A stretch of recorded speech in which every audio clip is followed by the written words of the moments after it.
realidade, a pobreza vem crescendo no Brasil desde 2015.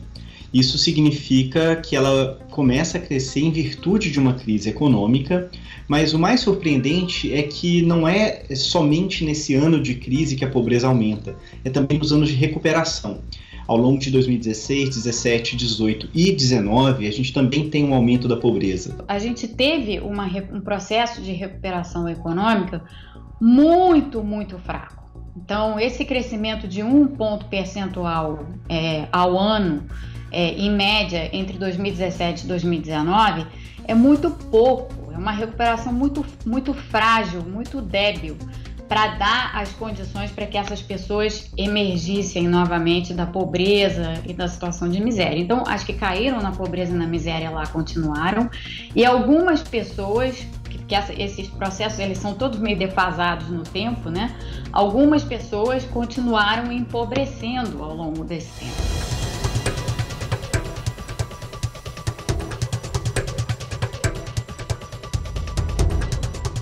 Quando a gente observa como os estratos de renda se comportaram nesses anos, nós observamos que apenas no ano de 2015 foi de fato uma crise generalizada.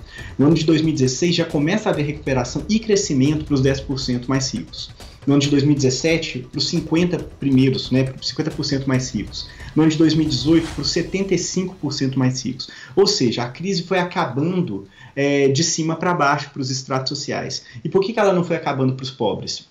Bom, o mercado de trabalho de fato não andava bem, mas as políticas que são focadas nessa população foram, na realidade, emagrecidas, diminuídas. Para além disso, a gente teve um problema adicional que foi o seguinte: o Bolsa Família, o benefício do Bolsa Família e as linhas de pobreza que a gente usa no Brasil para calcular quais são as pessoas beneficiadas pelo programa e tal, ficou muito defasado.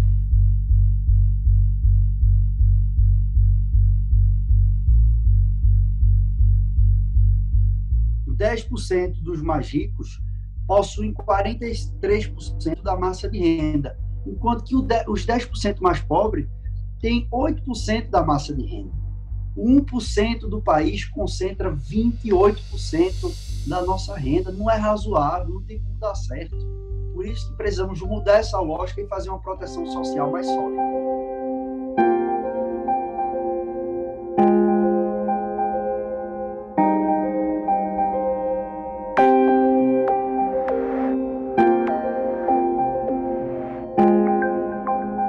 O impacto dessa extrema pobreza atinge a produtividade da economia do país e, por consequência, reduz a arrecadação, gera desemprego, é um efeito em cadeia, né? Há impacto direto na violência, na educação, todos perdem com a pobreza e com a desigualdade. O país perde e o país não cresce, nenhum país é desenvolvido com uma desigualdade tão grande de renda quanto essa. Quando você fala no 25% mais pobre, a gente está falando do 25% que não tem acesso ao mercado de trabalho e muito menos estabilidade nesse mercado de trabalho. Nós vimos agora essa discussão sobre o auxílio emergencial, né, e muita gente, por exemplo, que seria beneficiário desse tipo de programa, entra e sai do mercado de trabalho formal com muita frequência, né? Então, as pessoas acabam tendo dificuldade de se manter empregadas e acabam caindo na informalidade, onde a rede de proteção social não as alcança.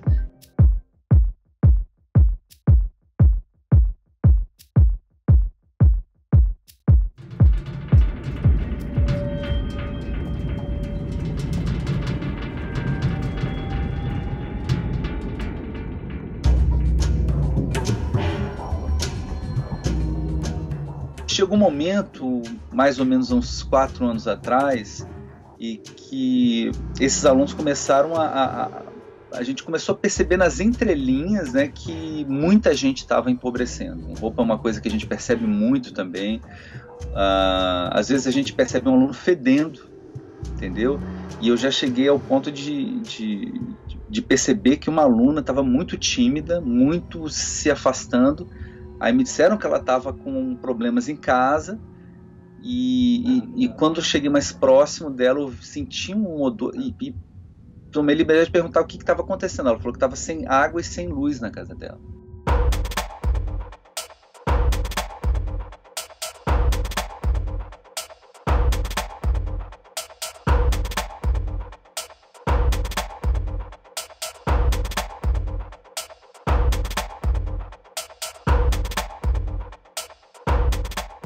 Os trabalhadores informais precisam ser protegidos. Como uma pandemia como essa deixou muito claro o impacto e que isso pode ter nessa oscilação do emprego, digamos assim, né? Nessa variação, quando tem, quando não tem, a gente precisa criar aí uma segurança, uma proteção social para essas pessoas que vivem. Uma possível ideia seria você desenhar um programa que é ajustado de acordo com o ciclo econômico. Então, quando a situação econômica melhora, você pode reduzir um pouco esse benefício, porque essas pessoas que estão sendo atendidas por esse benefício, elas vão ter mais condições de entrar no mercado formal de trabalho. Então, elas não precisam receber uma renda da mesma magnitude que aquela que elas receberiam quando o ciclo econômico está indo para o outro lado. Então, quando o país está em recessão, essas pessoas, então, receberiam um benefício maior. O conceito da renda básica e da distribuição de renda não é uma caridade que se faz e se compromete a capacidade do Estado para fazer isso. Não. Para o Brasil crescer, ele tem que aumentar a sua capacidade produtiva, tem que melhorar a sua mão de obra, tem que incluir, e tudo isso passa por um processo de transferência de renda.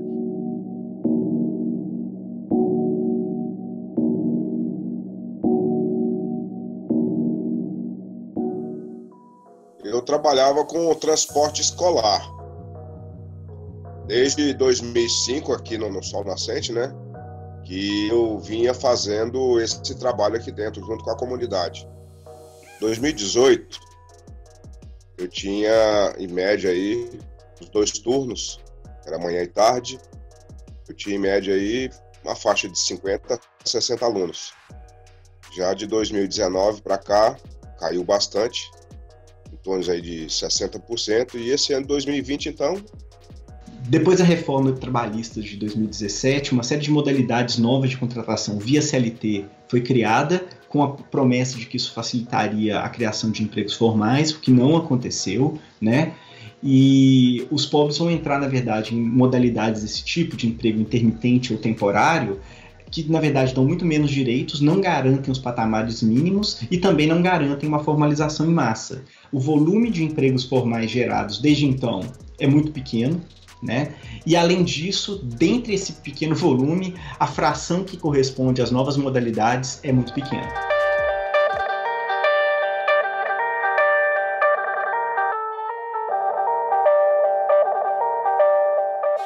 A gente tem muito claramente uma barreira na economia brasileira com a desigualdade, né? O fato de muitas pessoas serem excluídas da sociedade em função da sua renda, as exclui também do mercado de trabalho formal, as exclui do mercado consumidor, as exclui de uma série de situações que seria melhor para a sociedade como um todo se essas pessoas pudessem participar. Não tem como a sociedade crescer como um todo se ela aumentar muito a diferença entre seus extremos. O ideal é que você reduza a desigualdade. Então, esta briga e esta preocupação anual por orçamento, ela deveria ser uma garantia fundamental do nosso país, estando na Constituição brasileira. A garantia a um programa de transferência de renda para a erradicação da extrema pobreza e da pobreza no país.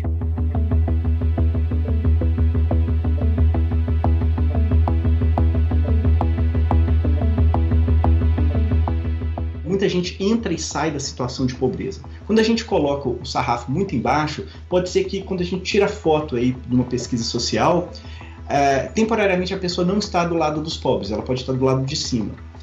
Se você tira a foto em outro momento, se você faz uma pesquisa social em outro momento, pode ser que ela esteja para baixo. O mais importante é ter um critério que garanta a estabilidade da renda ao longo do tempo para essas famílias. Quando você sustenta a renda de pessoas de renda baixa e que vivem em situação de vulnerabilidade, você naturalmente gera um aumento de consumo, porque essas pessoas não poupam, essas pessoas não têm capacidade de poupança, essas pessoas gastam, essas pessoas consomem. E ao gastar e consumir, elas na verdade estão revertendo esse benefício de volta para a economia de alguma maneira. Tem uma experiência muito interessante em Maricá, no Rio de Janeiro, que a prefeitura tem uma experiência bem exitosa já distribuiu R$ 83 para 42 mil moradores e pretende atingir até 2024, diminuindo a pobreza toda e dando condições de desenvolvimento para as famílias retomarem o valor para a economia local.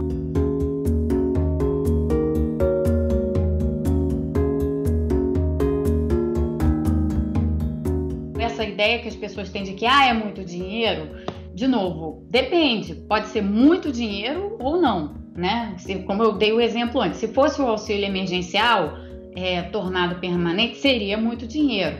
Agora, se for uma coisa bem mais modesta e com um desenho muito mais focalizado nesse grupo específico de pessoas que entra e sai todo o tempo do mercado formal de trabalho, não necessariamente. Então, assim, há várias maneiras de você desenhar renda básica e algumas delas não são tão custosas assim. O desconto no imposto de renda por dependente. Os mais ricos têm um desconto no imposto de renda que, na prática, é uma transferência de renda, né? Porque ele deixa de pagar imposto para poder, por conta do filho que tem. Esse valor é maior do que o valor transferido pelo Bolsa Família, né? Então, esse tipo de coisa precisa ser unificada em um programa que é mais bem desenhado e que atende ao objetivo de superação da pobreza ou de segurança de renda, por exemplo, de crianças.